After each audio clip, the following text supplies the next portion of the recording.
Hoje nós vamos falar sobre extrações em ortodontia.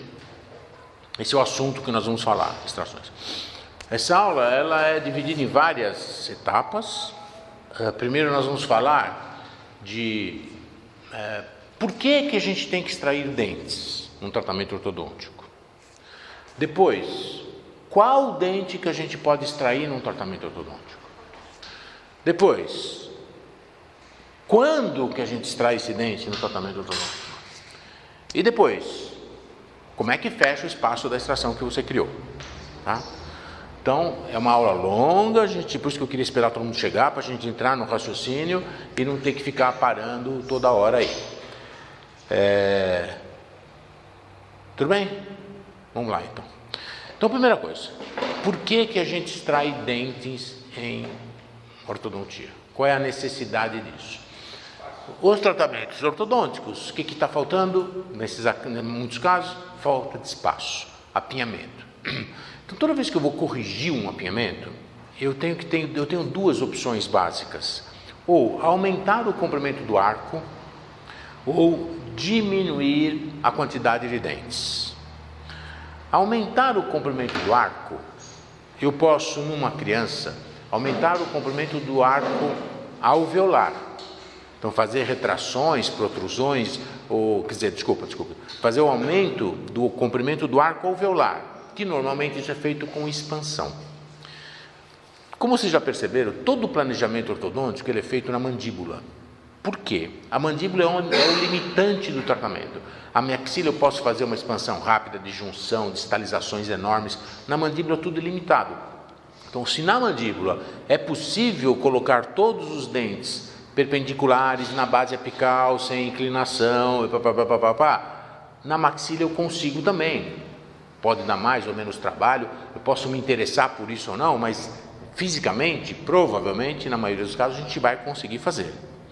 Agora, quando na mandíbula não tem recurso para colocar os dentes na arcada, por N motivos, então não adianta eu fazer na maxila se eu não posso fazer na mandíbula, que eu vou desajustar a oclusão. Essa avaliação que eu vou fazer, será que eu tenho que extrair ou não? Então depende dessas possibilidades. Uma criança, um jovem, adolescente, que tem uma atresia de mandíbula e um apinhamento, será que a gente pode expandir a arcada? Essa criança, será que eu posso protrair o incisivo?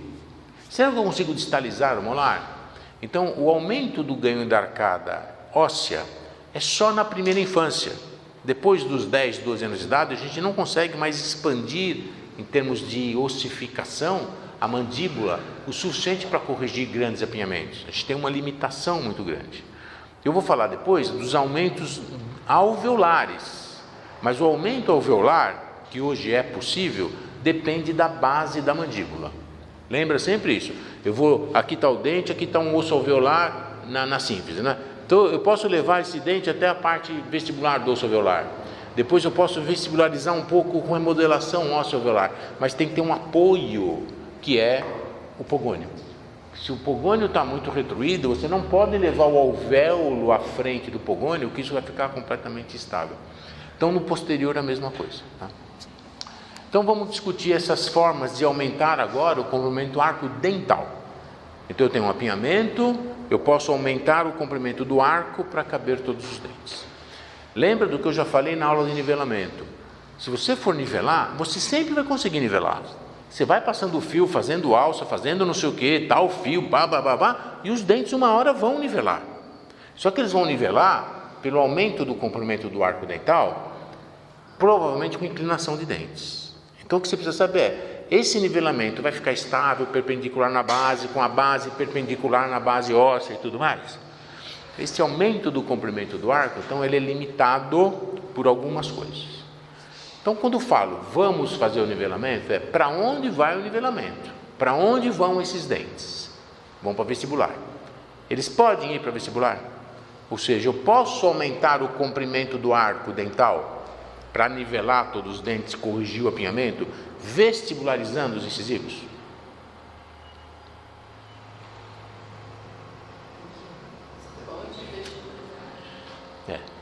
Eu posso fazer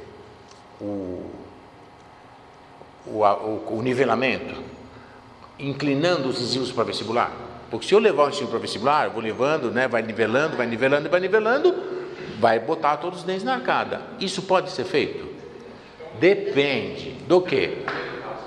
Da quantidade de modificação alveolar que eu possa fazer, e depende 100% ou basicamente da quantidade de pogônio. A gente fala do pogônio, mas eu estou querendo dizer o seguinte: a base mandibular permite que o alvéolo e o dente se protraiam. Tipo assim, não vai cair no chão esses dentes se você ficar protraindo eles sem essa base. Então esse é o limitante anterior, a base anterior, ou a quantidade de pogônio, certo? Então eu tenho esse limitador do avanço ou da protração anterior para poder não extrair dentes. E com relação à distalização da arcada, será que eu não posso distalizar o molar e arrumar espaço para a erupção desses dentes? Arrumar espaço para o nivelamento sem inclinar para o vestibular? Então essa distalização do molar, ela é possível? Vai depender também da quantidade. Quantidade do osso aqui. Consegue muito pouco. Não, acho que a distalização do molar não muda o perfil aqui, né? Nós estamos trabalhando lá atrás. Depende do seguinte: se você extrai o terceiro molar, você não tem espaço para distalizar? Então tem espaço. O superior eu não distalizo? Por que eu não consigo distalizar o inferior também? Eu também consigo distalizar o inferior. Olha, qual é a diferença então de distalizar o inferior ou o superior? Por que o superior é mais fácil? O osso é mais esponjoso, tal. Essa não é a principal razão. Lembra da aula de distalização de classe 2? Falei, olha, o que acontece com o molar quando ele retrai, quando ele distaliza? Extrui, inclina a coroa para a distal, gira a distal para o vestibular, inclina para o palato e palatiniza. Então são 5 momentos que acontecem nesse dente. Muito bem.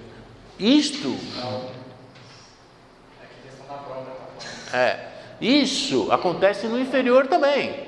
Isso também vai acontecer no inferior. O dente vai extruir, inclinar, girar a disto vestibular, inclinar para a lingual e lingualizar. A tendência do arco é esta aqui. Por que no inferior é difícil? Porque é difícil controlar esses momentos. No superior é difícil controlar os momentos, no inferior é difícil controlar os momentos. Por que no superior eu consigo então? Porque a distância entre as raízes e as corticais é grande no superior. E a distância entre a raiz e a cortical no inferior é muito pequena. Então, aquela mínima inclinação lingual que aconteceu no começo da retração, da distalização, já bate a cortical na raiz e já trava o movimento. Então, essa é a maior dificuldade que a gente tem na distalização dos molares. Essa proximidade da raiz com a cortical. Hoje, nós temos alguns dispositivos, a maioria deles apoiados em parafuso de ancoragem, que tem dado um certo resultado na distalização do molar inferior pelo controle vestíbulo-lingual que ele consegue fazer. Mas eu não tenho o controle da extrusão. O superior, para não extruir, eu coloco um extrabucal. No inferior, é muito difícil você evitar a extrusão durante a distalização. Mesmo que ele não extrua, a mordida vai abrir. Então eu tenho que ter uma indicação para fazer isso. Eu não posso distalizar molares em pacientes com altura facial aumentada, tendência à mordida aberta, porque só o fato de distalizar sem extrusão já vai abrir a mordida. Ainda se ele extrui um pouquinho, você imagina. Então essas são as dificuldades de a gente distalizar o molar para ganhar espaço anterior. Ok? O que sobrou então? Expansão do arco. Será que eu posso expandir o arco mandibular? Muito bem. Se os dentes posteriores estão inclinados para a lingual, eu posso verticalizar esses dentes. Eu vou normalizar a posição deles na base apical e eles vão entrar em contato com o antagonista, vão ficar estáveis e tudo ótimo. O que eu não posso fazer? É aumentar e inclinar para vestibular. Então os dentes estão inclinados para a lingual. Eu verticalizo, já ganhei um espaço. Se eu conseguir fazer um nivelamento, uma expansão, dentro alveolar, de corpo, estou ganhando espaço também porque ele ainda continua perpendicular, mas tem um limite da borda da mandíbula para fazer isso. Dali para frente, se eu insistir, eu vou inclinar o molar para vestibular. E aí vai ser muito ruim. Primeiro, as forças de mastigação no molar, que são muito pesadas, vão estar fora do longo eixo. Então nós vamos ter abfração, retração, perda óssea, além das interferências funcionais. Bom, só para vocês terem uma ideia com relação a essa coisa transversal. Quando você expande a arcada, se você aumenta, podendo expandir, ok? Você pode expandir. Se você aumenta 3 milímetros a distância intermolar, que é bastante, você ganha 1 milímetro de espaço na arcada.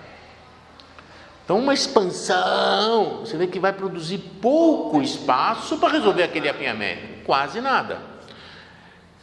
Você vai ganhando espaço. No premolar, se você tem os premolares inclinados para a lingual e você verticaliza os prés, é 2 para 1. Cada 2 milímetros de expansão você ganha 1. E se a questão está no canino, os caninos estão inclinados para a lingual, 1 para 1. Então, se eu tiver caninos, premolares e molares inclinados, eu posso ganhar aí uns 3, 4 milímetros. Você vê que não é uma coisa assim espetacular para resolver o problema. Um outro probleminha agora. Se você verticalizou os molares e eles ficaram verticais, vai ficar estável, bacana. E se você deixar eles inclinados para vestibular, além do excesso de força e do prejuízo local, eu ainda vou ter uma recidiva disso. Por falar em recidiva, só uma parte. Todo movimento ortodôntico recidiva. Pela função, pela oclusão, pelo ligamento e tudo mais. Quando você não quer recidiva, você tem que ancorar, conter. Então, eu vou botar um arco lingual, eu vou botar uma placa de Hawley, vou botar uma 3-3, eu vou botar alguma coisa para evitar a recidiva. Se esses dentes que você trabalhou ficaram perfeitos na base e você evita a recidiva, ótimo, porque o dente está funcional e você não vai perder essa coisa boa aí. Mas se o dente estiver muito inclinado e você contém ele aqui, você vai obrigar a essa força a ser eternamente fora do lugar, então o prejuízo vai ser muito grande. Se você permitir um pouco de recidiva, talvez o dente se salve, ele escapa daquela agressão e recidiva. Mas hoje ninguém quer recidiva de nada, não pode nem um pouquinho de apinhamento, o paciente já fica louco. Então vamos ter que fazer muita contenção. Bom, por que eu falei isso? Se você faz uma expansão e exagerou, é melhor você deixar recidivar, para o bem-estar desse paciente futuro, é melhor que recidiva. Você fala, putz, exagerei na expansão, eu coloquei um negócio e foi demais, deixa voltar. Mas aí vamos dar outro jeito depois. Isso quer dizer que você exagerou. Bom, só o último detalhe com relação à expansão. Imagina um paciente que nunca usou aparelho, está em oclusão de classe 1, está perfeito, ele não precisa de nada. Vamos medir a distância intermolar dele.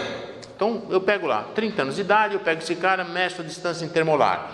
Vamos supor que tenha 1 metro de distância intermolar. Com 50 anos de idade, daqui a 20 anos, vai ter uma diminuição da distância intermolar. Isso é normal e fisiológico. Os dentes vão migrando mesualmente, Então, se ele tinha 1 metro aos 30 anos de idade, ele vai ter 80 centímetros aos 50 anos de idade. Então, houve 20%, sei lá, esses números são aleatórios, pelo amor de Deus, tá? Então, houve uma diminuição de X% durante 20 anos da vida do cara. Imagina um paciente agora que tem uma inclinação lingual dos molares. Então, ele tem 60 centímetros de distância intermolar. Eu expando e exagero, e levo lá para fora, e deixo com 120, aos 30 anos de idade. Ele era 60, eu botei 120. Quando ele tiver com 50, qual que vai ser essa distância intermolar? 60. 40. Ele vai perder o que ele tinha. Ele vai ficar pior do que se você não tivesse mexido nada. Porque quando você não mexe aquela distância normal, porque ele está perpendicular e bacana, ele tem essa taxa de... Se você movimenta o dente, você perde a ancoragem natural. Ele fica mais susceptível a tudo que acontece na boca, fisiológico ou não, ele está mais susceptível a acontecer. Então essa migração mesial vai ser muito pior do que aquele que você não mexeu. Então olha a responsabilidade na hora de expandir, fala, muito bem, expandi, olha que legal, ficou, fotografei, mostrei para todo mundo, e daqui a 10 anos, como é que está esse cara? Se você conteve para não perder aquele bacana que você deixou, esse dente fora da base já vai estar todo destruído a base óssea dele, além das interferências. Se você deixou recidivar porque o negócio ficou feio, ou o paciente inconscientemente não usou a contenção, graças a Deus, esse dente vai recidivar. E ele vai ter uma taxa de diminuição da distância intermolar maior do que aquele que não usou o aparelho. Então, por isso que eu digo, se você põe um aparelho no paciente, ou é para deixar bom, ou pensa bem se é melhor não mexer. Ou eu deixo isso perpendicular, razoavelmente ajustado, porque nem quero uma coisa perfeita, ou então melhor não mexer. Ah, deu uma melhoradinha, essa melhoradinha pode ser um problema muito grave para o paciente depois, porque a gente perde uma coisa chamada ancoragem natural. É aquela posição que o dente erupcionou, que ele faz força, mastiga, e teoricamente nada acontece com esse dente. Se você mexeu um pouquinho no dente, perdeu a ancoragem natural. Se essa oclusão não estiver muito boa, ele vai sofrer muito mais. Assim, um paciente que está com o dente mal posicionado, erupcionou e está com contato prematuro. O que vai acontecer com esse dente? Ele vai desgastar, vai ter um pouquinho de perda óssea, e com o passar do tempo você vai perceber que tem um sofrimento ali. Se você movimentar o dente e deixá-lo nessa posição não tão boa quanto aquele outro, cara, daqui a 2 anos ele está todo destruído. Ele perde a capacidade adaptativa. Tem uma coisa que a gente fala muito em disfunção articular, que é adaptação progressiva e adaptação regressiva. A gente já pode aplicar isso em qualquer situação da vida, né? Ou eu me adapto melhorando, ou me adapto piorando, mas você sempre vai se adaptar, de um jeito ou de outro. Muito bom. Então a relação das expansões inferiores também são limitadas. Então quando eu não posso ir para frente, não consigo ir para trás, não consigo expandir, o que eu tenho que fazer? Diminuir os dentes. Eu posso diminuir com desgastes ou com extração. Quando essa discrepância é muito pequena, a discrepância total, que é a discrepância cefalométrica mais a discrepância de modelo, quando ela é pequena, eu consigo um pouquinho de inclinação, um pouquinho de expansão, um pouquinho de distalização e resolvi. Ou não posso fazer nada, desgasto um pouquinho as faces dos dentes e aí acertei a oclusão do paciente. Quando você faz análise de modelo, que análise que você faz? Análise do modelo, da oclusão, discrepância de modelo, que é a base óssea, né? Menos o tamanho dos dentes. Isso. E a outra que você faz é Bolton, não é isso? Se o paciente não tem discrepância de Bolton, está lá com apinhamento, tal, extrai, não extrai? Não precisa extrair. Vamos mexer um pouquinho, vamos fazer um pouco de desgaste. Quando você fez esse desgaste, você criou uma discrepância de Bolton. E aí você vai ter que desgastar em cima também, porque senão você não vai ficar com a oclusão perfeita. Então, se ele tem uma discrepância de Bolton para a mandíbula, ótimo, você vai fazer o desgaste e vai dar tudo certo. Se ele não tem, você criou uma discrepância de Bolton. Então, você vai ter que fazer o desgaste superior também. Ah, mas o superior não tem apinhamento. Mas quando você desgastar o inferior, vai criar um overjet. Então, você vai precisar de desgaste superior também. Então, faça bem esse cálculo para você fazer os desgastes. Desgaste para nivelamento, desgaste de Bolton, tem que fazer no primeiro dia. Porque senão você vai levar o dente para uma posição ruim para depois levar para uma posição boa. E o dente vai sofrer muito com isso. Então, preste atenção nessa situação aí. Bom, então muito bem. Então, olha aqui. Então, eu tenho um apinhamento, não posso expandir, vou começar a pensar num desgaste ou na extração de dente. Então, é por isso que eu extraio o dente. Porque eu tenho apinhamento, eu tenho faltas de espaço e não consigo mecanicamente aumentar o comprimento do arco com os dentes perpendiculares na base apical. Qual era a segunda pergunta da aula? Qual dente? Qual dente extrair? Muito bem. Existe, só uma coisa, calma. A decisão da extração depende de um monte de fatores. Nós falamos de um aqui, que são as discrepâncias, não é? Se eu tenho uma discrepância alta, legal, vou até falar isso aqui agora. Eu tenho uma discrepância. A discrepância total, ela é formada pela discrepância cefalométrica mais a discrepância de modelo. O que para você significa discrepância cefalométrica? Quando eu falo, olha, o paciente tem uma discrepância cefalométrica de -6, -8. O que é isso que eu estou falando? O que você interpreta isso? Diferença de flexibilidade. Não.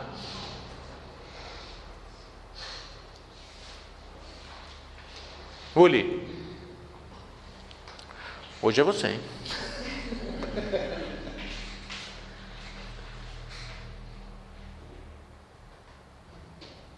Ó, eu tentei. Carol, eu tentei, você viu? Carol, eu já falei seu nome, agora vai.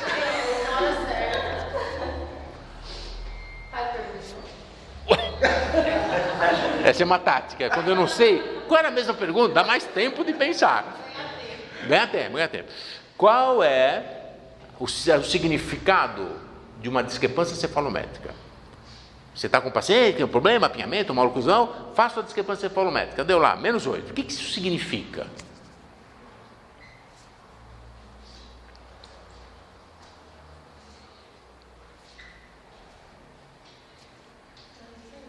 Não sabe. Não. Olha aqui. Significa o seguinte: o dente não tem que estar perpendicular na base? Quando eu falo essa discrepância deu -8, quer dizer que para eu colocar esse incisivo perpendicular na base, eu vou precisar levar ele para a lingual e eu preciso de 8 milímetros de espaço no arco para conseguir fazer essa retração aqui. Independente de apinhamento, não. O cara não tem apinhamento, mas o dente está inclinado. Ele está mastigando fora do longo eixo. Então, para deixar esse dente perpendicular, eu preciso retrair esse dente 8 milímetros. E o que é discrepância de modelo? É o espaço que eu tenho no arco para movimentar os dentes. Então, se eu tenho um apinhamento, quanto de espaço eu preciso para colocar os dentes no nivelamento sem aumentar o comprimento do arco? Se é uma discrepância negativa, ele está falando, olha, você tem que diminuir o comprimento do arco para deixar esse dente bacana. Se a discrepância é positiva, quer dizer que o dente está muito para a lingual, ó. Você tem que levar o dente para vestibular. Eu tenho osso suficiente para levar isso para vestibular. Então vamos vestibularizar. Agora o osso está aqui atrás. Então você tem que trazer o dente. Então você tem sempre que levar o dente onde está a base apical dele. Se a base apical está lá na frente, eu posso levar ele lá para frente. Se a base apical está aqui atrás, eu tenho que trazer para trás. Então esse é o significado da discrepância cefalométrica. Quanto espaço na arcada eu preciso para poder verticalizar esse dente e colocá-lo perpendicular na base. Pode estar relacionado com Frankfurt, pode estar relacionado com Pogônio, sei lá, mas essa é a avaliação. E a discrepância de modelo é a quantidade de apinhamento que você tem para resolver. Entenderam essas duas situações? Muito bem. Então, quando eu falo para você, primeira coisa, eu tenho vários itens que nós vamos discutir aqui a respeito da indicação da extração, se precisa extrair ou não. São várias avaliações que a gente faz. Uma delas é a discrepância total, que é cefalométrica mais a de modelo. A gente sempre fala assim, quando a discrepância total for maior que -10, ou seja, está faltando 10 milímetros para você conseguir nivelar os dentes e colocá-lo na base. Se é maior do que 10, a gente extrai premolares. E se é menor do que 6? Não precisa, porque eu avanço um pouquinho, distalizo um pouquinho, expando um pouquinho, dou uma ajeitada lá e resolvo. E se for entre 6 e 10, que são os casos limítrofes ou borderline,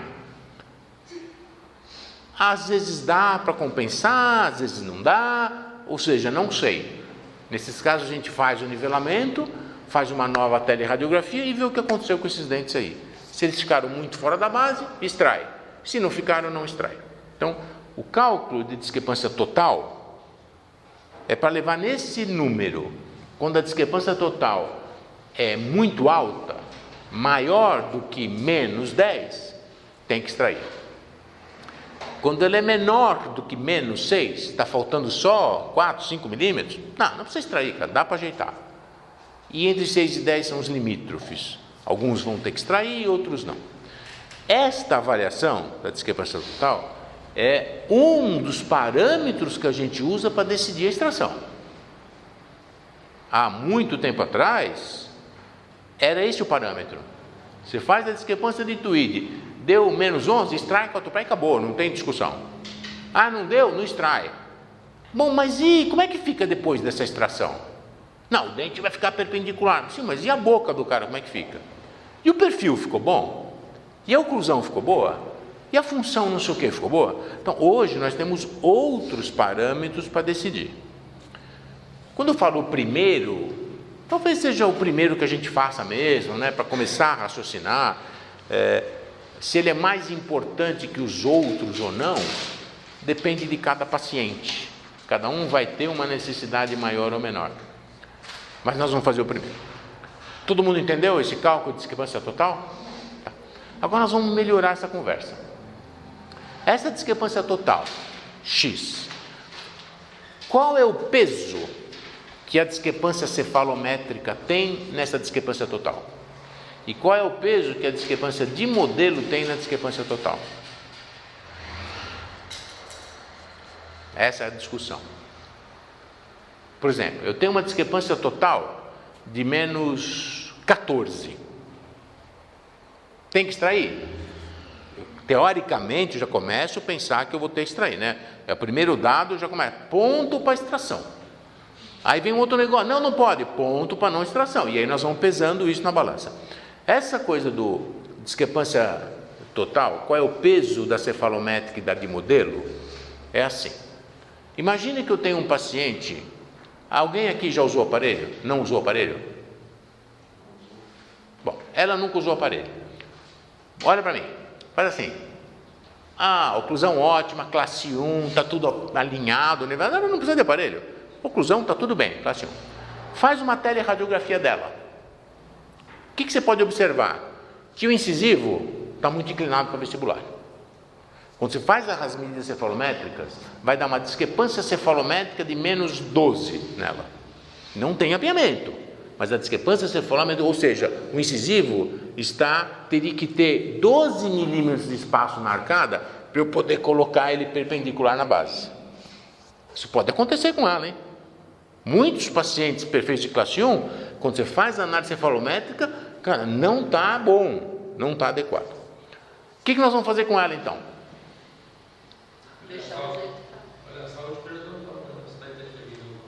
Não, está tudo bem, ela não tem problema. Ótimo, não vou botar aparelho nela, muito menos extrair dente. Por quê? Você está louco, ela não precisa, ela está mastigando bem. Então, como é que ela pode estar mastigando bem com uma discrepância alta? Porque essa é a adaptação da boca, da oclusão. Se eu tiver que fazer um movimento no dente dela, porque ela tem um apinhamento ou alguma coisa, aí é o seguinte, olha, se eu tenho uma discrepância alta, cefalométrica, num paciente que não tem maloclusão, o que vai acontecer daqui a 20 anos com ele? Nada, né? Não vai acontecer nada. Ele vai continuar mastigando, entende? Ela já está com 60 e pouco, desde os 20 que ela é assim. O que vai mudar? Entendeu? O que vai mudar daqui para frente? Entendeu? Agora daqui a 20 anos ele tem que pagar a plástica para ela. Então, o que vai mudar para ela? Nada. Ela vai morrer com os dentes assim, não vai acontecer nada, porque eles estão inclinados, desde que a oclusão esteja boa. Então, eles podem ficar assim. Agora, se eu pego um paciente com uma discrepância menos 8, não sei, põe um aparelho no cara e levo os incisivos para frente e aumento essa discrepância para menos 12, isso vai dar problema. Então, se você tem uma discrepância cefalométrica alta, se você não mudar a posição desse dente, ele vai continuar no mesmo lugar que ele sempre esteve, é muito provável que o prejuízo funcional dele ou estado seja muito pequeno, não tem por que ele ter problema. Estou falando isso porque quando eu tenho uma discrepância total, é cefalométrica mais modelo. A discrepância cefalométrica, ela tem um peso menor na decisão da extração do que a discrepância de modelo. Um paciente com um apinhamento muito grave, mas os dentes estão bem posicionados, dá para tratar sem extrair e sem vestibularizar o dente? Porque se eu vestibularizar o dente, eu coloco ele numa zona de risco. Não dá. Você vai ver que se a discrepância de modelo é alta e a cefalométrica é normal, eu não posso piorar a discrepância cefalométrica. Então essa é mais ou menos a ideia. Nunca agrave, nunca piore a discrepância cefalométrica do paciente, porque essa que ele está, ele pode conviver com ela. Piorar não pode. Então eu tenho um paciente com uma discrepância total de menos 12. 2 pacientes, discrepância total de menos 12. Um tem uma discrepância cefalométrica de 10 e 2 de modelo. Cara, eu não vou extrair. Eu vou desgastar um pouquinho 2 milímetros do modelo, nivelar e deixar o dente onde ele está. Eu não vou piorar esse dente, hein? Se você vestibularizar esse dente um pouquinho, esses menos 12 agora vai ser terrível para ele. Vai estragar a boca do cara. Mas se você deixá-lo ali, ele continuar na mesma faixa de oclusão, não tem problema. Então eu faço desgaste e não extraio. Agora um paciente que tem uma discrepância de menos 12, a discrepância cefalométrica é 5, a de modelo é 7. Eu não posso mexer nisso aqui, eu tenho que mexer no tamanho dos dentes. Então eu vou extrair, vou desgastar, vou fazer alguma coisa. Então a ideia é, se a discrepância cefalométrica é negativa, até mais do que menos 6, não mexa na posição do incisivo. Você pode fazer o tratamento, resolve os problemas sem inclinar o incisivo para o vestibular. Então você nunca deve aumentar uma discrepância cefalométrica negativa, porque a força de oclusão dali para frente passa a ser prejudicial. Nossa, mas era menos 8, eu fui para menos 10. Agora vai dar problema. Entendeu? Até menos 2, até menos 6, menos 7, tudo bem. Mas dali para frente, ou seja, do limite, do borderline para frente, é menor no I. Então, trata, extrai, desgasta, faz alguma coisa com os dentes. Então, um cálculo de discrepância total é muito importante para a gente começar o raciocínio de como vai tratar o paciente, e a discrepância cefalométrica vai ter um peso menor na decisão da extração do que a discrepância de modelo. Tá bom? Que outra coisa eu vou avaliar para decidir a extração ou não? Para decidir por que eu tenho que extrair. Perfil do paciente. Então vamos lá. Então ele falou aqui do perfil. Vamos ver. Qual é a influência de extração de dentes no perfil? Todo mundo fala isso, né? A extração altera o perfil. Será? Eu vou extrair, eu vou ter que retrair depois. Vai perder suporte labial. Então a pergunta é, aonde está apoiado o lábio do seu paciente? Ele está apoiado no osso alveolar ou está apoiado no dente? Então, se você tem uma protrusão dental e o lábio está apoiado aqui, a hora que você verticaliza esse incisivo, o lábio se acomoda. Mas se o lábio está apoiado no osso alveolar também, você verticaliza o incisivo, o lábio continua lá. Então, a alteração do perfil com a extração depende de onde está apoiado o lábio. Então você vai decidir, poxa, esse paciente tem uma indicação de extração, a discrepância é alta, mas o perfil dele é reto. O dente está apoiado o lábio está apoiado no dente. Se eu retrair esses dentes, ele vai ficar com perfil murcho, com perfil côncavo. Então fala, putz, acho que eu não vou extrair. Bom, mas calma, não é para decidir como é que faz. Nós temos que decidir se extrai ou não. Então eu tenho uma discrepância que está pedindo para eu extrair, e eu tenho um perfil do paciente, que é um perfil reto, e está falando, não extrai, porque ele vai ficar côncavo, o nariz vai ficar muito grande, então esteticamente não vai ficar bom. Estamos pensando nisso. Inclusive, é até hoje questionável a quantidade de alteração do perfil com extrações. Tem alguns trabalhos que vocês devem ler por aí, pega lá, lê. Quando eu tenho, mando para vocês. Quando eu lembro, né? Às vezes eu esqueço, mas pega e lê a alteração do perfil em pacientes com extração de pré-molares. Vocês vão ver que essas mudanças são menores do que a gente imagina. Eu mostro sempre casos, devo mostrar hoje aí. A alteração do perfil ela é imediata. Você retrai, muda o perfil. 2 anos depois, você vê que o perfil está muito parecido com aquele que estava há 2 anos atrás. Por quê? Depende de onde está a posição do lábio. Então, vamos pensar na estética do paciente. Outra coisa que nós vamos pensar. O paciente tem mordida aberta ou tem mordida profunda? Se o paciente tem mordida aberta, quando você extrai essa retração, só para você já adiantar, está aqui um dente, olha, eu vou extrair o pré-molar e vou puxar ele para trás. Olha o movimento que ele vai fazer. O que aconteceu com esse dente? Ó, ele está inclinado, a discrepância está alta, eu vou extrair. Olha onde está a incisal. Olha onde foi parar a incisal agora. O dente extruiu. Percebeu que o dente extrui a hora que ele verticaliza? Então ele inclina para a lingual e extrui. Então os pacientes que têm extração, durante a retração eu tenho um momento de inclinação palatina lingual e extrusão dos dentes. Esse é um momento normal que vem durante a retração. Se eu não quero essa extrusão do dente, eu tenho que botar uma força para baixo. Eu tenho que aplicar uma força para evitar a extrusão. E se eu não quero inclinação lingual, eu tenho que botar um fio retangular com torque para ele não inclinar para a lingual. Então esses 2 momentos de extrusão e inclinação lingual acontecem naturalmente durante a retração anterior, que eu posso evitar ou não, depende de mim. Então vamos lá, entenderam esse momento da extração? O paciente tem mordida aberta.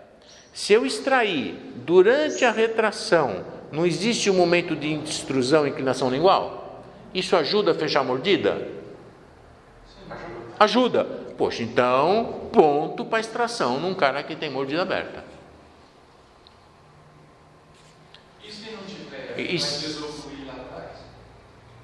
Como é que é? E se não tiver mordida aberta? Então vamos falar. Agora o cara tem mordida profunda. Se você vai extrair, o que vai acontecer com essa mordida profunda? Vai ficar mais profundo. Vai piorar mais ainda. Então vai agravar essa mordida profunda. Então, paciente com mordida profunda, a gente pensa em não extrair.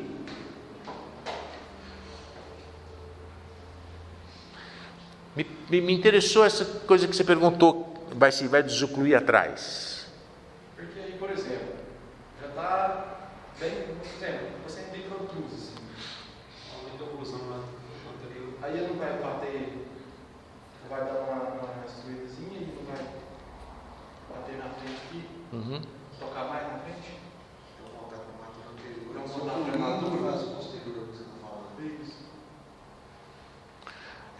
Se você tem um contato só anterior, você fala, bom, mas aí vai desocluir tudo atrás.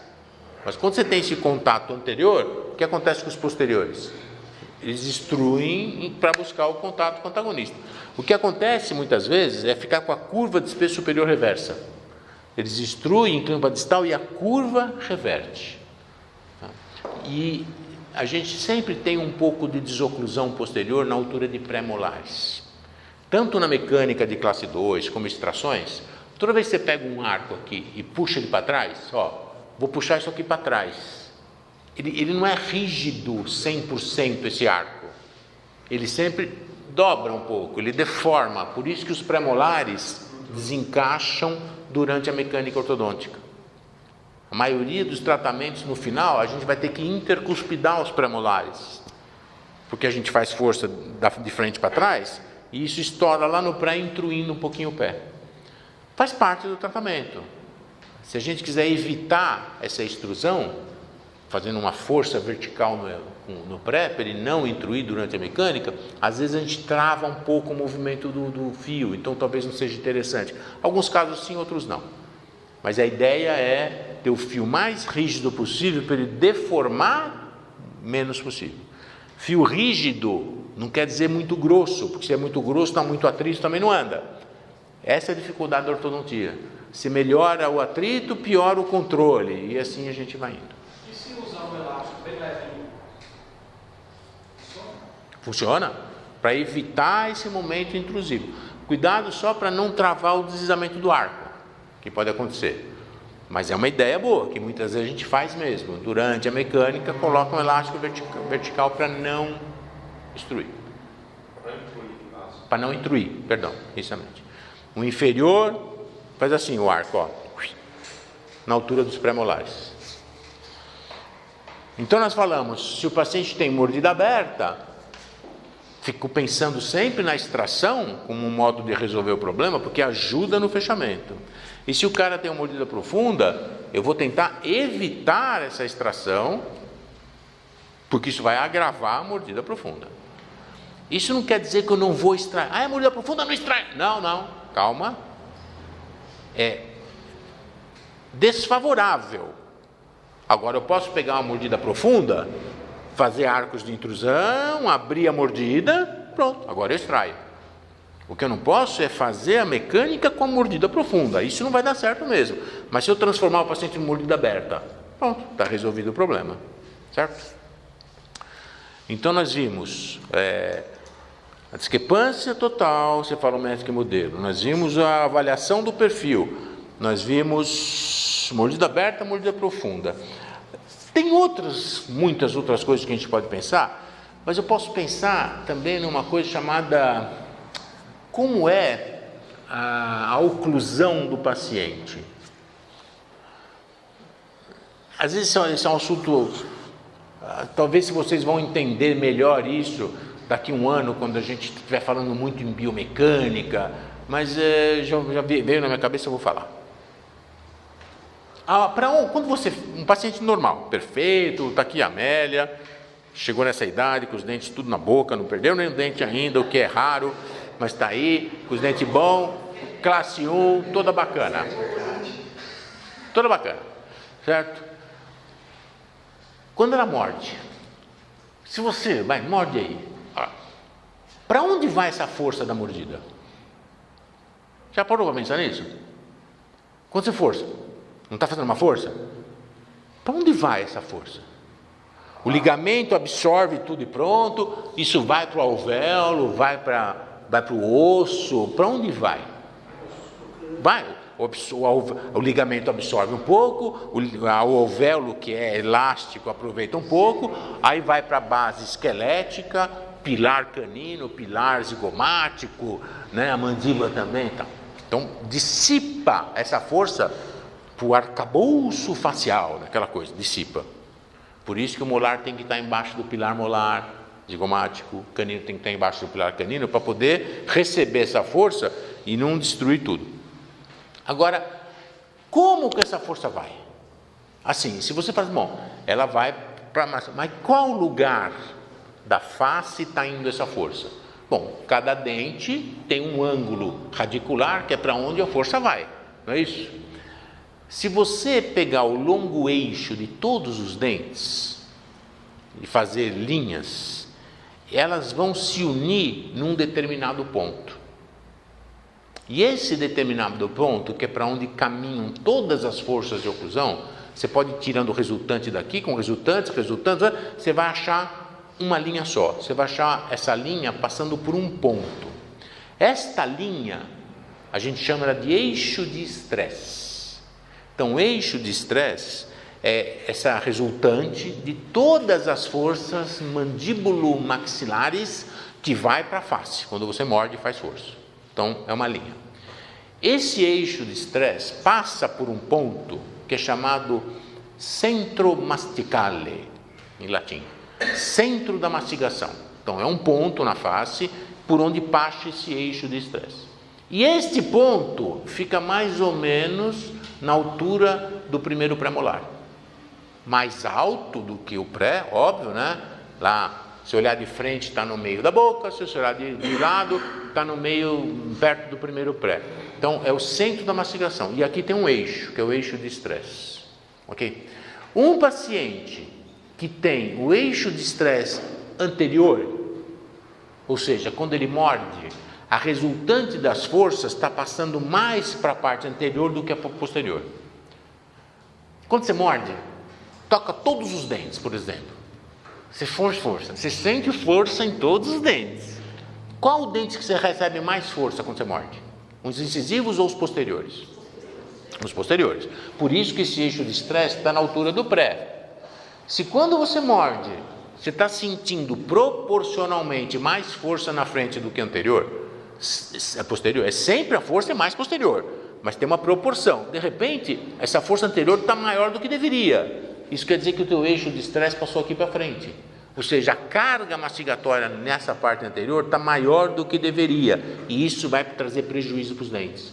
Força, começa a inclinar os incisos vestibulares, abrir diastema, ter perda. Vocês devem ter visto pacientes assim, que com o tempo os dentes começam a fazer, nossa, meus dentes estão abrindo, está espaçando, está inclinando para vestibular. Já adulto, depois começa a fazer isso, porque essa força está mais anterior do que deveria. Ou seja, o eixo de estresse está deslocado aqui para frente. Quando você extrai, eu consigo trazer o eixo de estresse para o lugar. Então, a avaliação do tipo de oclusão que o paciente tem pode ser um dos fatores que me ajuda a decidir pela extração ou não. Agora, o paciente tem um eixo de estresse posterior, ou seja, quando ele morde, muito mais carga atrás do que na frente. Então ele começa, embora os dentes estejam perpendiculares na base, ele começa a ter um pouquinho de perda óssea, ele começa a ter uma bifraçãozinha, alguma coisa. Você fala, mas ele não tem contato prematuro, a oclusão está ajustada, está tudo bem, ele é classe 1, por que ele está tendo esse prejuízo aqui atrás? Porque pode ser que o eixo de estresse está demais. E aí quando você extrai, o que acontece? Piora mais ainda. Cara, então não vou extrair desse paciente. Lembra, eu estou na dúvida, extraio ou não extraio? Se o eixo de estresse é posterior, ponto para não extração. Se o eixo está anterior, ponto para extração. Então olha que nós estamos criando um quadro onde eu vou pontuando, entendeu? A gente não faz assim, mas eu poderia fazer. Olha, discrepância de modelo vale 3 pontos, cada estrelinha vale 3 pontos. A discrepância falométrica, cada estrelinha vale 1 ponto. O perfil vale tanto. Eu posso pontuar, eu posso valorizar para cada paciente essas coisas que nós estamos falando. E no final eu falo, olha, tem muito mais indicações para extrair do que não extrair. Pode ser que a única indicação que você tem para não extrair seja tão importante que você não extrai. Cara, se eu extrair, eu resolvo 10 coisas e estrago uma. Só que uma mata o paciente. Então não vou extrair. Vamos dar outro jeito. Então não é uma decisão simples. Tem que pensar em muitas coisas. Como é que eu vou saber isso? Desse jeito que nós estamos fazendo hoje. Pensando nos problemas, vocês estão anotando os fatores que eu estou avaliando e aí olha em cada paciente. Mas olha o quê? Não sei, olha lá. Olha pensando nisso. Entendeu? Como é que eu vou definir o perfil dela? Eu vou definir, mas você pode ter outra visão. Você fala, não, eu acho que não está bom. Em qualquer visão que você vai estar, não vai estar bom mesmo nela, mas eu poderia... De repente, fala, não, para mim está bom. Fala, então você está louco, você tem problema. Você entendeu? Carol, você tem que pagar o lanche para Medinha hoje. Me ajuda aqui. Procurando a Carol. Entendeu? Então, para cada paciente, para cada profissional, vai valorizar uma coisa ou outra. E a gente tem que meio que respeitar. É claro que vocês não têm muitos critérios ainda, mas vocês estão adquirindo. Então, quando olha o perfil, olha o perfil. Olha o que você acha, o que o paciente sente, qual é a queixa do paciente e o que você pode fazer por ele. Ah, eu quero tirar esse bico. Olha, mas se você tirar esse bico, a mordida vai ficar profunda. Para não ficar profunda, eu tenho que extruir aqui. Para extruir aqui, eu tenho que fazer não sei o quê. Aí tem que fazer não sei o que lá. E isso aqui não vai ficar muito bom. Quer assim mesmo? Você não está fazendo nenhuma bobagem no paciente? Você não está fazendo nenhum mal para ele? Então faça. Mas aí você tem que vender esse planejamento e ele tem que comprar esse planejamento, senão não dá certo. Está um paciente com os dentes todos alinhados, sem discrepância, sem nada, com a mordida aberta. Aí eu quero fechar a mordida. Você fala, olha, para fechar a sua mordida tem que extrair dente. Ah, eu não quero extrair dente de jeito nenhum. Bom, então não dá para fechar. Ou será que dá para fechar sem extração? Mas aí tem isso e tem aquilo. Então tudo isto a gente tem que fazer essas avaliações. Para cada paciente, cada um desses itens vai ter pesos diferentes. Para cada profissional que avalia tem pesos diferentes também. Mas é começar a pensar nisso aí. E não sei, talvez mais alguma coisa que tenha para avaliar, que eu não lembrei agora, quando eu passar uns slides, talvez tenha alguma coisa lá, ou tem uma coisa que não está, eu falei, por isso que nós estamos aqui assim. Tá? Quando você falou no ponto de estresse, de distração lá, para mim descobrir se está mais posterior, mais anterior, eu pedi para o paciente. Então, esse é um exame gnatológico, né? Você precisa ter radiografias, tomografias, exames,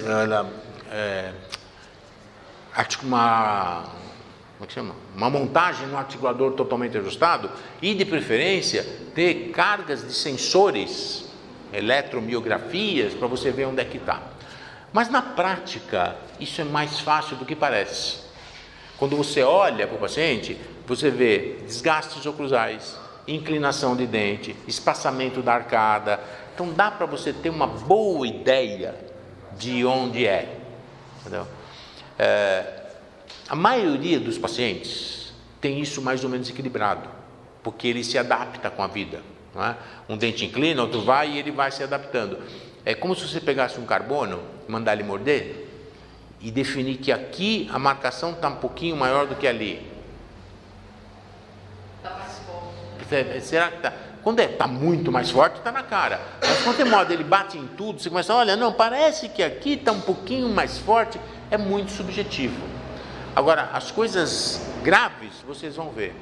Por exemplo, o cara tem contato de dentes com inclinação vestibular. Ou ele tem contato de dentes com inclinação palatina. Então, olha assim, ele tem contato, mas com inclinação palatina, isso quer dizer que o eixo está lá para trás.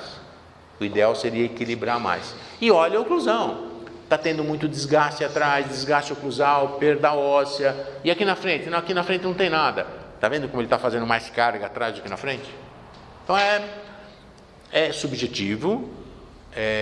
E é mais uma coisa para você olhar e prestar atenção no seu paciente. Quantidade de freeway que o paciente tem, tudo isso vai ajudar. Então nós falamos por que eu tenho que extrair, não é isso? Agora nós vamos falar qual dente que extrai. Isso. Se eu chegar assim, olha, eu tenho um paciente, eu vou botar para o paciente, é um caso com extrações, ponto. Falei mais nada. Que dente que é? 4 primeiros premolares. Extração em ortodontia é 4 primeiros premolares. Essa é a norma, esse é o padrão. Primeira pergunta que você me faria: por que primeiro pré? Por que não extrai o canino? Por que não extrai o segundo pré? Por que o primeiro pré? Então vamos fazer algumas considerações. Muito bem. Vocês acham que o canino é mais importante que o pré?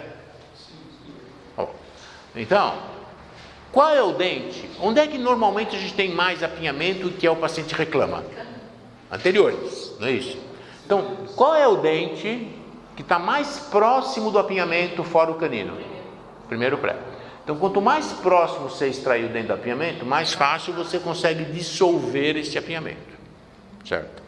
Segundo, aonde é que está o eixo de estresse mesmo? Na linha do pré.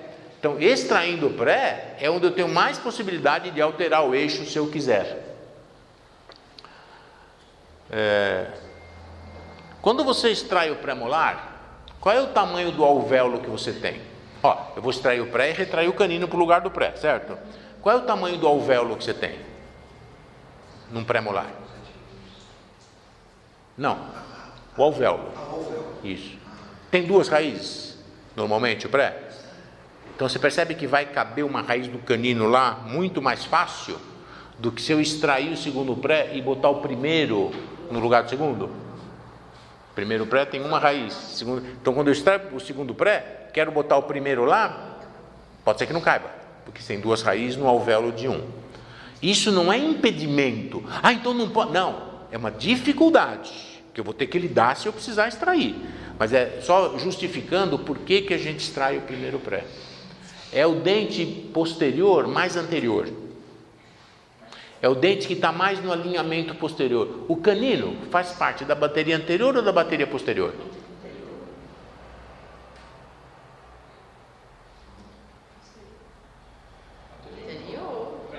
Quem falou posterior?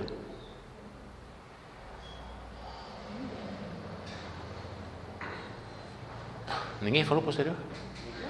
Eu vi. Acusa aí, se acusa aí. Se levanta a mão, Volta a gravação e ouve a voz de novo. Tá gravando. Vou mandar lá para o CSI para pegar as ondas de quem falou e descobrir, amplificar, tira os ruídos, não sei o quê. Uli, o canino, eu não sei. Tem dia que ele faz no posterior, tem dia que ele faz no anterior. Tem paciente que o canino está no alinhamento do pré. Você olha que ele está alinhadinho com o pré-molar. Tem paciente que ele já está na curva. Tem paciente que faz parte na parte anterior. Então, mecanicamente, conceitualmente, faz parte do anterior. Tá bom, não é isso que me interessa. Mas, clinicamente, você vai ver que tem caninos que estão alinhados com o pré. Está o incisivo e o canino está assim, ó. Tem paciente que está aqui, próximo, está mais na curva. Então, é um dente que pode estar fazendo parte. Não está fácil. Se tem alguém que está com uma estrada prata, está fechando o carro lá. Alguém tem uma estrada prata? Não acredito. Não, você está brincando. Você não veio perguntar hoje. Espera um pouquinho. Por que será que ela virou alvo hoje? Sou eu que estou fazendo ela de alvo ou ela que está se pondo nessa situação? Tá vendo? Trocou de carro quando descobriu. A energia dela, tá vendo? Está atraindo tudo para ela. Atraiu a minha atenção, o carro, não sei o quê. Ela tem que parar para pensar nisso aí. O que eu estou querendo hoje comigo aqui, entendeu? Ela está sendo o centro do... Sempre que for extrair esse primeiro pré-molar superior, tem que extrair os anteriores. Isso. Primeiro, sempre é uma palavra que você nunca usa.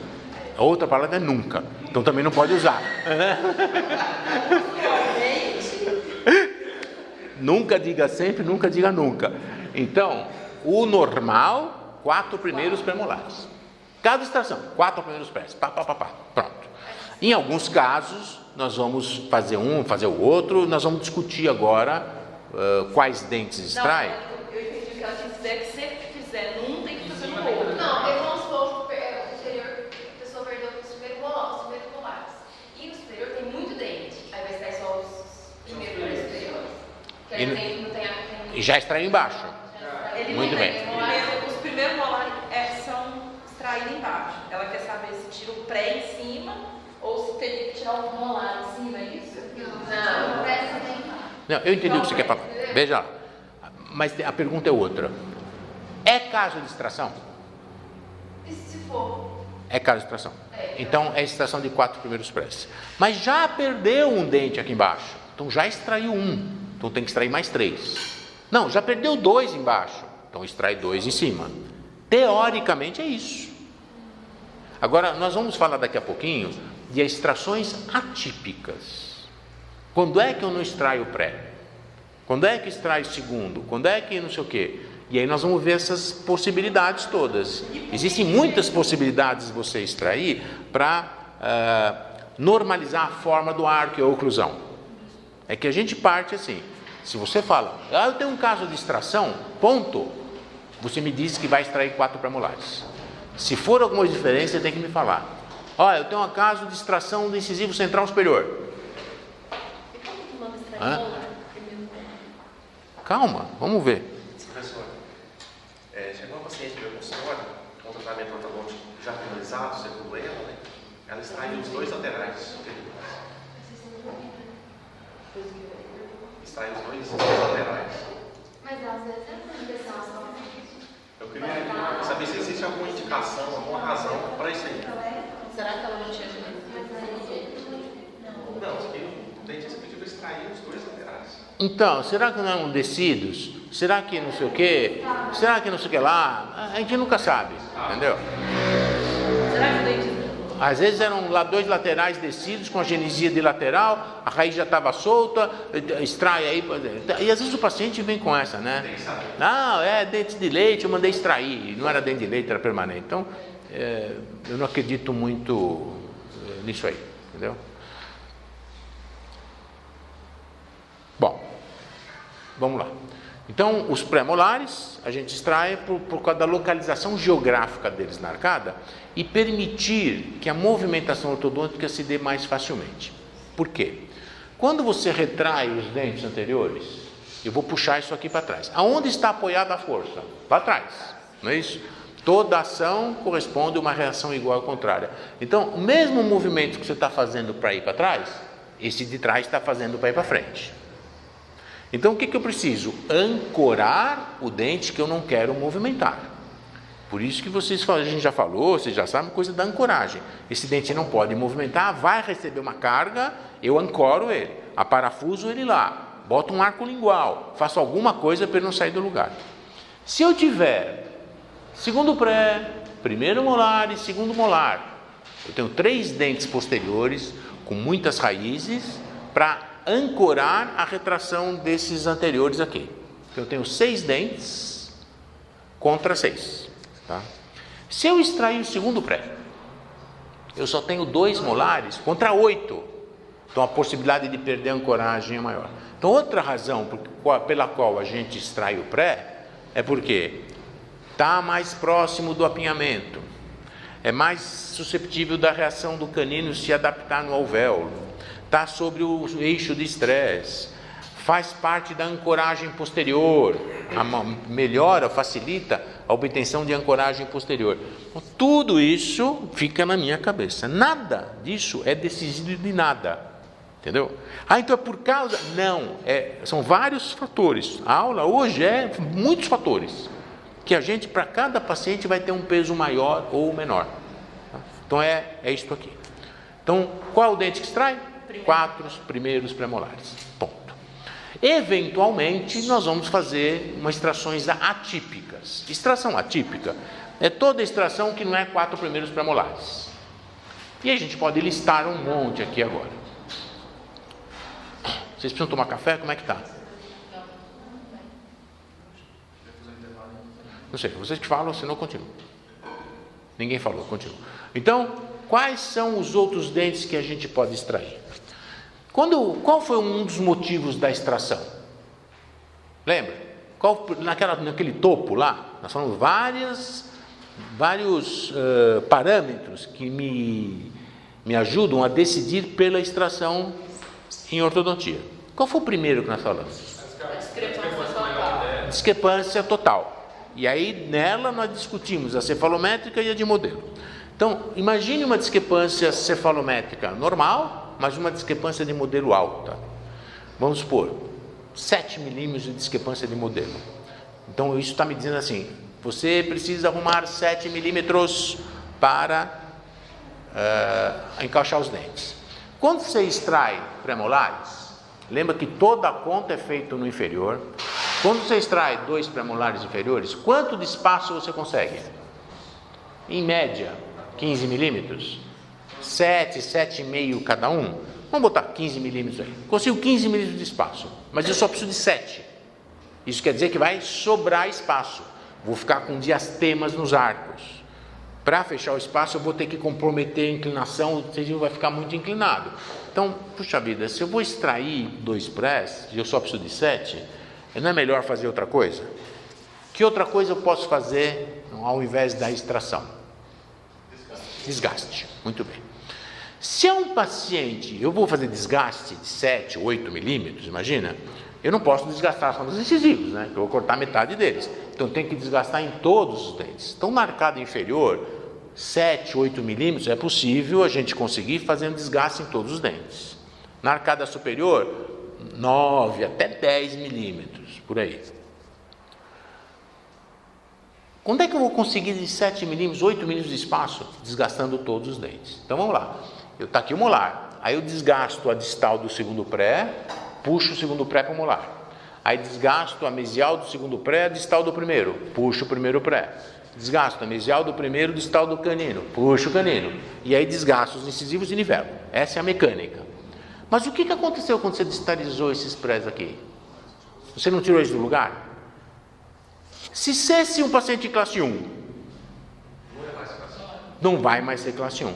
Então você fala, bom, a oclusão está toda certa aqui atrás, está toda encaixada, está tudo bem. Eu só tenho um apinhamento grande que não indica extração de pré porque vai sobrar espaço.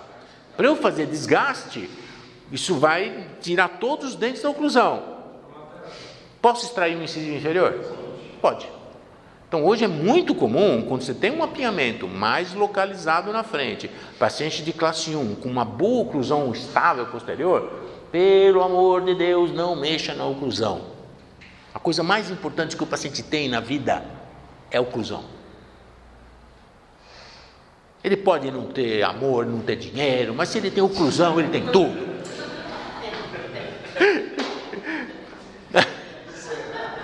Se tiver amor e dinheiro, pode arrancar todos os dentes, que eu não preciso nem dizer coisa nenhuma. Eu compro outro, entendeu? Então, eu não posso, pelo amor de Deus, piorar meu paciente. Ele veio para tratar, não pode sair pior. Então a gente extrai um incisivo. Então hoje é muito comum a extração de incisivo inferior para resolver discrepâncias limítrofes. Nem dá para não extrair e nem devo extrair 4 prés. 2 prés molares. Então, extrai um incisivo. Muito bem. Qual deles? O que tiver mais próximo. A gente temos 4, certo? Então, qual dos incisivos a gente vai extrair? Que vai dar mais trabalho. O que tiver a medida mais próxima daqui para precisando. A medida é tudo meio igual, né? 6,5, 7, 6,5. Não, então, mas você está precisando de 7. Algo que tiver mais 7, você tira um 7. Ter mais fora da oclusão. Muito bem. Existem 2 coisas quando a gente fala de apinhamento anterior, que é padrão de apinhamento e grau de apinhamento. O grau de apinhamento é a quantidade de apinhamento, 6 milímetros, 7, 8, 10. E o padrão de apinhamento é como eles estão apinhados. Entendeu? Eu posso ter 7 milímetros de espaço, porque todos os dentes estão girados. Ok? Faltou 7 milímetros. Eu posso ter 7 milímetros faltando espaço, porque um incisivo está lingualizado em relação aos outros. Você olha assim, nossa, está tudo direitinho, tem um dente aqui fora da arcada. Né? Ou ele está para vestibular, está toda fora da arcada. Ou eu tenho um dente girado e outro um pouco vestibularizado. E aí tem aquelas malucosões, cada um tem uma coisa diferente ali. O que é padrão de apinhamento? É isto, é como é o apinhamento. Aonde está o apinhamento?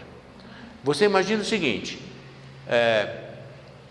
na biomecânica, a gente já falei isso e vamos sempre estar falando, quando você passa um fio de nivelamento, para onde vão os dentes? Para vestibular. Por quê?